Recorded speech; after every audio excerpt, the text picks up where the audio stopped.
Work visa में या उसको बिजनेस वीज़ा में किस तरह से कन्वर्ट किया जा सकता है। यहाँ पे जो आपका विजिट वीज़ा स्टैंप होगा उसकी मियाद जो है वो 30 दिन से 90 दिन की हो सकती है। जी, वहाँ पहुँचकर आपको जब वीज़ा एक्सटेंड करवाना है तो उसके लिए हर महीने के हिसाब से $25 अदा करने हैं। बहुत ज़्यादा बेहतर है कि आप वहाँ पहुँचकर किसी सॉलिसिटर या लॉयर या टैक्स कंसल्टेंट के साथ रब्ता करें कि विजिट वीज़ा को वर्क वीज़ा में किस तरह से कन्वर्ट कराएं। ये वीज़ा आपको 3 साल का मिलता है, मल्टीपल होगा और कम से कम 3 साल का होगा और कॉन्ट्रैक्ट भी आपका जो है वो 3 साल का होगा किसी भी एम्प्लॉयर के साथ। कहीं आप बिजनेस शुरू कर सकते हैं, उसके लिए कोई कैद नहीं है कि आपके पास कितने फंड्स हैं या कितनी इन्वेस्टमेंट है। अपनी अवेलेबिलिटी ऑफ फंड्स के हिसाब से कि कौन सा बिजनेस आप कर सकते हैं। लेकिन उसमें सबसे बेहतर जो है वो है आपकी LLC। इसलिए देर ना कीजिए। अस्सलाम वालेकुम व्यूअर्स, मैं हूं एजाज राही और आप देख रहे हैं प्रोग्राम मेरा मुस्तकबिल मशरक डिजिटल के साथ। नाज़रीन, इससे पहले कि हम अपनी वीडियो का आगाज़ करें, मेरी आपसे दरख्वास्त है कि इस प्रोग्राम को आप लाइक करें, शेयर करें और सब्सक्राइब करें ताकि आइंदा इस तरह की मालूमाती वीडियोस आपके पास बर वक्त पहुँच सकें। यकीनन आपने हमारा पहला प्रोग्राम जो कि कल ऑन एयर हुआ है, आपने देखा होगा कि जो गयाना के बारे में था। जी हाँ, ये एक साउथ अमेरिकन कंट्री जो कि ब्राज़ील और वेनेजुएला के नेबर में वाक़या है। वहाँ पे इस वक्त जो है आप फ्री वीज़ा अप्लाई कर सकते हैं। आपको कोई डॉक्यूमेंट्स नहीं चाहिए। मैं सिर्फ उन बातों को रिपीट कर रहा हूँ जो आपने कल वीडियो में देखी। अगर अभी तक उस प्रोग्राम को नहीं देखा तो आप हमारे चैनल पे जाके आप उसको देख सकते हैं। हमारे इस प्रोग्राम का पहला हिस्सा। 3 डॉक्यूमेंट्स चाहिए आपको, आपका पासपोर्ट, आपका कवरिंग लेटर और एक आपका बर्थ सर्टिफिकेट। और जब आप पहुँचेंगे गयाना एयरपोर्ट पर तो उस वक्त आपको $25 जो है वो उसकी फ़ीस अदा करनी है। कल हमने बात की कि यहाँ से विजिट वीज़ा पे जाया जा सकता है।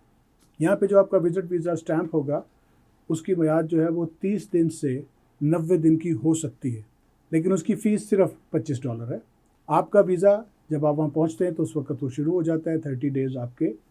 तो कल हम बात कर रहे थे कि वर्क वीज़ा में या उसको बिजनेस वीज़ा में किस तरह से कन्वर्ट किया जा सकता है।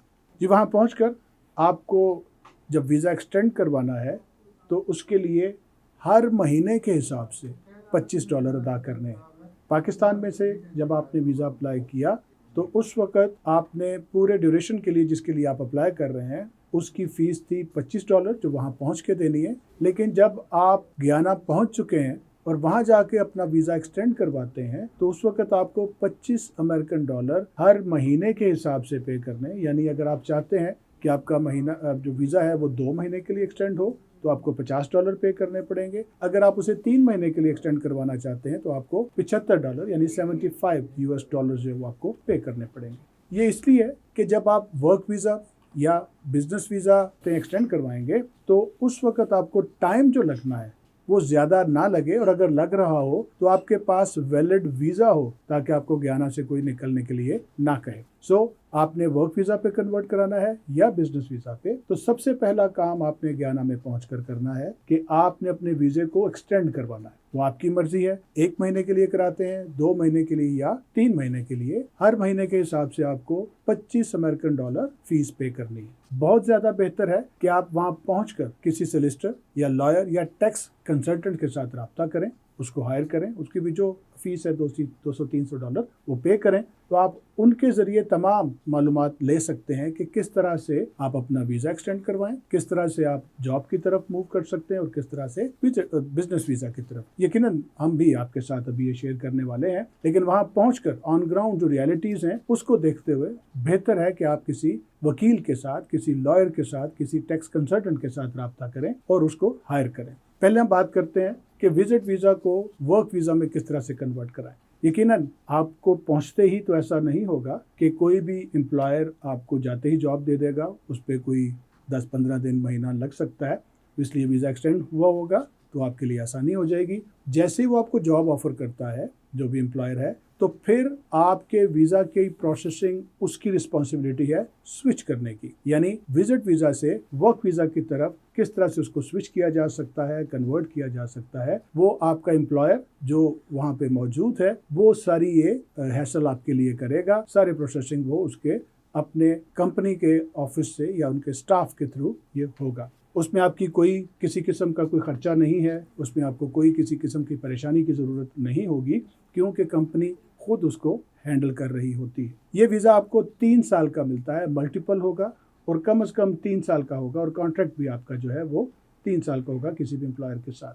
जॉब पे डिपेंड करता है कि आपकी क्वालिफ़िकेशन क्या है, उस हिसाब से आपको क्या जॉब मिली है। जैसे हम पहले पार्ट पे भी मैंने इसका ज़िक्र किया कि वहाँ पे हिंदी और उर्दू भी बोली जाती है, क्योंकि तकरीबन 40% इंडियन वहाँ पे आबाद हैं। तो उर्दू और हिंदी बोलने की वजह से आपके लिए आसानी है कि आप कम्युनिकेट कर सकते हैं किसी के साथ जॉब हासिल करने के लिए। यकीनन जब इतनी तादाद में इंडियन और पाकिस्तानी वहाँ मौजूद हैं, तो आपको भी कोई ना कोई ताल्लुक ऐसा निकल आता है जो आपके लिए हेल्प करता है कि जॉब किस तरह से हासिल की जाए। तो जब आपको जॉब मिल गई तो वर्क वीज़ा की तरफ आप कन्वर्जन की तरफ चलते हैं। आपका एम्प्लॉयर या कंपनी खुद उस वीज़ा को प्रोसेस करवाएगी, और वो वीज़ा कम से कम 3 साल का होगा और वो मल्टीपल होगा कि आप किसी भी वक्त आ जा सकते हैं। अब आते हैं बिज़नेस की तरफ। पहला सवाल ये है कि बिज़नेस किया क्या जाए। इंटरनेशनली जो जितने भी लोग हैं जब जाते हैं तो उनके पास जो ऑप्शंस होती हैं, किसी अच्छी फर्म को शुरू करने की बजाय, किसी फैक्ट्री को, किसी मैन्युफैक्चरिंग इदारे को कायम करने की बजाय ग्रॉसरी स्टोर्स होते हैं, डिलीवरी का काम कर सकते हैं, आप फास्ट फूड का काम कर सकते हैं। क्योंकि ज़्यादातर इन ममालिक में जब हम जाते हैं तो हराम हलाल के लिए बहुत ज़्यादा वो सोचना पड़ता है कि हम जहाँ जा रहे हैं वहाँ पे जो खुराक या खाना या जो फास्ट फूड है वो हराम तो नहीं है, या उन बर्तनों में तो नहीं वो सारा कुछ वो होता जिसमें दूसरी चीज़ें भी साथ में बन रही होती हैं। तो इसलिए ये हम पाकिस्तानियों के लिए जब हम जाते हैं तो हमारे लिए सबसे आसान बिज़नेस जो है वो टेक अवेज़ का, फास्ट फूड का जो बिज़नेस है वो शुरू किया जा सकता है, और इस पर ज़्यादा अखराजात भी नहीं आते। अखराजात का जिक्र हुआ तो ये मैं बताता चलूँ कि कोई कदगन नहीं है कि आपके पास मिनिमम इतनी इन्वेस्टमेंट होगी तो आप अपनी कंपनी रजिस्टर करा सकते हैं या बिज़नेस शुरू कर सकते हैं। उसके लिए कोई कैद नहीं है कि आपके पास कितने फ़ंड्स हैं या कितनी इन्वेस्टमेंट है। आप कोई भी बिज़नेस कर सकते हैं अपनी अवेलेबिलिटी ऑफ फंड्स के हिसाब से कि कौन सा बिज़नेस आप कर सकते हैं। सो ये छोटे छोटे बिजनेसेस हैं, इसको रजिस्टर कराने के लिए जैसे मैंने पहले अर्ज़ किया कि आपके पास कोई सोलिसिटर, कोई लॉयर होगा, जो टैक्स कंसल्टेंट है वो होगा, तो वो आपकी सारी डॉक्यूमेंटेशन जो है वो तैयार करवाता है। कंपनी रजिस्टर कराने की या कंपनियों की टाइप्स जो है वो मुख्तलिफ हैं, लेकिन उसमें सबसे बेहतर जो है वो है आपकी LLC, लिमिटेड लाइबिलिटी कंपनी जो है वो आप रजिस्टर कराएं, और वो आपका जो सोलिसिटर है, जो लॉयर है, वो आपको इसके लिए सपोर्ट करेगा। कुछ ज़्यादा डॉक्यूमेंटेशन नहीं चाहिए, आप बड़ी आसानी से अपनी डॉक्यूमेंटेशन कंप्लीट कर सकते हैं, और बहुत ही कम अखराजात इस पे आएंगे जो आपने वहाँ पहुँचकर अपनी कंपनी को रजिस्टर कराना है, और बहुत कलील मुद्दत में आपकी कंपनी जो है वो रजिस्टर्ड हो जाती है, जो कि ज़्यादा से ज़्यादा 3 से 4 हफ्तों में आपकी कंपनी रजिस्टर हो जाती है, और आप उसके खुद से एक मालिक बन जाते हैं, और वहाँ पे आप अपना बिज़नेस शुरू कर सकते हैं। LLC पे क्या अखराजात आते हैं मैं उस पर भी बात करता हूँ, लेकिन बिज़नेस इसके अलावा है। जो भी आपने बिज़नेस शुरू करना है उसके अखराजात, उसके फ़ंड्स आपके पास होने चाहिए ताकि आप वो आसानी से शुरू कर सकें।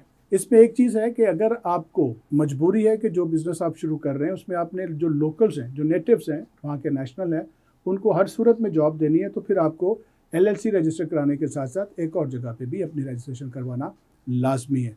लेकिन अगर आप समझते हैं कि कंपनी आपकी ऐसी है और रूल्स ये कहते हैं, बाय द बुक्स ये है कि आप जो कंपनी आपने LLC रजिस्टर करवाई है उसके लिए ज़रूरी नहीं है कि आप वहाँ के लोकल को जॉब दें, तो फिर आपको कहीं और जाने की ज़रूरत नहीं। सिंपली आप रजिस्ट्री में जाके RDC से आप अपनी कंपनी रजिस्टर करवा सकते हैं। अब आते हैं इस तरफ के अखराजात क्या हैं। हमने वीज़ा की तो बात की, विज़िट वीज़ा हमारा सिर्फ $25 में, और एक्सटेंशन हर महीने के हिसाब से $25 जो है वो एक्स्ट्रा हमें पे करने पड़ेंगे एक्सटेंशन के लिए। लेकिन कंपनी रजिस्टर करवाने के लिए क्या अखराजात आते हैं ये अभी मैं आपके साथ शेयर करता हूँ। कोशिश कीजिएगा कि आप इसको अपने पास नोट कर लें, या हमारी वीडियो भी आप बार बार देख सकते हैं। जो सबसे पहला आपका जो खर्चा है वो आपने विज़िट वीज़ा अपना एक्सटेंड करवाना है, पर मंथ $25 वो होंगे। इसके अलावा आपने अपनी जो एक्सटेंशन है वो करवाने के बाद कंपनी की जो रिजर्वेशन है नाम की, वो आपने करनी है कि आपने वेबसाइट पे जाके DCRA रजिस्ट्री जो है वहाँ पे कंपनी रजिस्टर कराने के लिए वहाँ पे आपने अपना नाम रिज़र्व करना है। कंपनी का नाम आपने क्या रखना है, उसके लिए सिर्फ आपको $1 पे करना है। वो पे करने के बाद फिर लीगल ड्राफ्टिंग है, जो डॉक्यूमेंटेशन जो तैयार होती है वो आपने करनी। फ़ीस जो आपने सोलिसिटर को या लॉयर को दे रहे हैं उसके अलावा आपको $300 से $700 का ये ख़र्चा है कि आप अपनी जो लीगल ड्राफ्टिंग है, डॉक्यूमेंटेशन है, वो कंप्लीट करें। आपका प्लान क्या है, कहाँ शुरू करेंगे, किस तरह से करेंगे, क्या अखराजात आएंगे, कैसी ऑफिस आपको चाहिए, कैसी शॉप चाहिए, कैसी कोई और ऐसी बिल्डिंग है जो इसके लिए आपको ज़रूरी है। उसके बाद आता है कि रजिस्ट्रेशन ऑफ LLC। वो जब आप उसके लिए जमा कराएंगे साइन कॉन्ट्रैक्ट अपना सारा कुछ कमर्शियल रजिस्ट्री में, तो वो आपकी $300 उसकी फ़ीस है और उस पर जो आपका टाइम लगेगा वो 3 से 5 दिन में ये जो रजिस्ट्रेशन है वो हो जाएगी। इसके बाद आप अपने टैक्स जो है वो उस पर रजिस्ट्रेशन करवानी, टैक्स ID के लिए वो 1 से 2 दिन का प्रोसेस है। उसमें आपको $5 जो है वो पे करने पड़ेंगे। जो सोशल सिक्योरिटी के लिए रजिस्ट्रेशन है वो बिल्कुल फ्री है, उसके लिए आपको कोई फ़ीस नहीं पे करनी पड़ेगी। और इसके बाद जब आप अपना स्टेटस स्विच करवाते हैं, यानी पहले आप विजिट पे थे, तो अब आप जब बिज़नेस की तरफ मूव करेंगे तो फिर आपका जो है वो फ़ीस जो है वो $140 होगी और इस पे टोटल जो टाइम आपका लगेगा वो 4 से 5 हफ्तों का होगा। सो आप यूँ कह सकते हैं कि तकरीबन कोई आपके जो अखराजात हैं कंपनी रजिस्ट्रेशन के ऊपर और वीज़ा स्विच करने के ऊपर टोटल कोई $1000, बल्कि उससे भी कम आपके अखराजात जो हैं वो उस पर आएंगे। जी, ये तो थे वो अखराजात जो आपको कंपनी रजिस्टर कराने के बाद या कराने के लिए आपको पे करने हैं। इसके बाद आपको 5 साल का वीज़ा जब आप स्विच कराएंगे तो आपका 5 साल का वीज़ा होगा। पहला हम वर्क वीज़ा की बात की तो वो 3 साल उसका ड्यूरेशन होगा, वो भी मल्टीपल एंट्रीज होंगी। और ये वाला ये 5 साल का होगा, ये भी मल्टीपल एंट्रीज़ हैं जो आप कभी भी पाकिस्तान आ सकते हैं और जा सकते हैं। नाज़रीन, एक चीज़ का बहुत ख्याल रखिएगा कि इस वक्त फॉरेन इन्वेस्टर्स जो हैं उन्होंने रुख किया हुआ है गयाना का और वहाँ तादाद बढ़ रही है लोगों की डे बाय डे, जिसकी वजह से महंगाई की शरह भी बढ़ रही है। और जो आज कंपनी वहाँ शुरू करने के लिए जो अखराजात हैं, अगर हम 1 साल 2 साल के बाद सोचें तो वो यकीनन एक्सपेंसिव होंगे कि हमें वहाँ पे ज़्यादा सरमाया जो है वो दरकार होगा। इसलिए देर ना कीजिए, इस वक्त ये मौका है। अभी वहाँ इतना रश भी नहीं है और महंगाई भी उस तरह से नहीं है कि आपको कंपनी रजिस्टर करने के लिए या बिजनेस शुरू करने के लिए फंड्स जो दरकार हैं वो भी अभी लिमिटेड से हैं, कम है। आप बड़ी आसानी से इसको कर सकते हैं। सो याद रखिएगा, गयाना साउथ अमेरिकन कंट्री है, ब्राज़ील और वेनेजुएला का, और इस वक्त वो तकरीबन 1 मिलियन जो बैरल है वो डेली प्रोड्यूस कर रहा है ऑयल का। IMF की रिपोर्ट के मुताबिक इस साल के आखिर में दुनिया का सबसे ज्यादा तरक्की करने वाला या ग्रोइंग कंट्रीज में से अगर कोई शुमार होगा तो वो गयाना होगा। आपको ये वीडियो पसंद आई होगी और यकीनन अगर आपके इसके बारे में कोई सवालात हैं हमें ज़रूर लिख भेजिए। हम आपको वो तमाम इन्फॉर्मेशन फ्री में मुफ्त में मुहैया करेंगे। और अगर आपने प्रोसेस करना है तो हमारे ईमेल और व्हाट्सएप नंबर यहाँ मौजूद हैं, अपने डॉक्यूमेंट सेंड करें। मैं और मेरी टीम जो है वो आपके सारे प्रोसेस को खुद से करेंगे। इसके साथ ही इजाज़त दीजिए। अल्लाह निगहबान।